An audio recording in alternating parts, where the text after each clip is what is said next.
À la croisée de ces deux cultures, asiatique et occidentale, les œuvres de Ji-Young de Molpark font voyager les visiteurs sur des paysages familiers.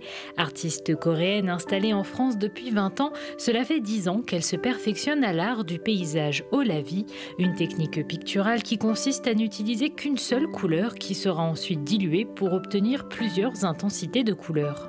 La singularité de l'œuvre de Ji-Young de Molpark, c'est qu'elle a créé finalement un style entre l'art asiatique et l'art occidental qui lui est vraiment propre.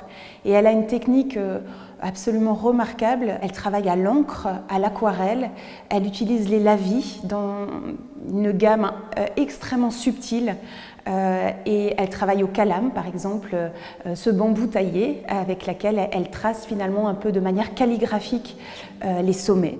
Un travail technique que l'artiste utilise pour immortaliser les paysages qu'elle découvre. Parmi les 85 œuvres présentées pour l'exposition, certaines ont été réalisées en Isère, des paysages que le visiteur découvre avec le regard de l'artiste, un regard poétique et tout en subtilité, comme pour ce tableau représentant le Moucherotte depuis le pic Saint-Michel. Cette œuvre résume très bien le travail de l'artiste, c'est-à-dire cette utilisation du blanc, du lavis. On reconnaît les montagnes, donc il y a une précision finalement dans les paysages représentés et en même temps une technique absolument incroyable. Pour réaliser ses œuvres, l'artiste utilise une technique bien à elle.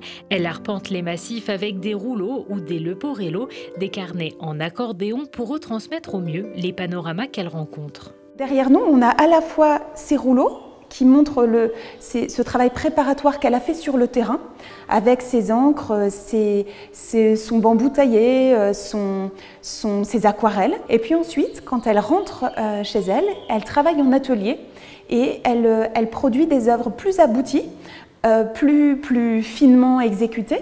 Et c'est ce qu'on voit par exemple ici derrière moi, avec cette vue du lac du Crozet, donc dans le massif de Belledonne. Au total, l'artiste aura réalisé une trentaine d'œuvres en Isère, spécialement pour l'exposition Contemplation au musée Hébert à La Tronche.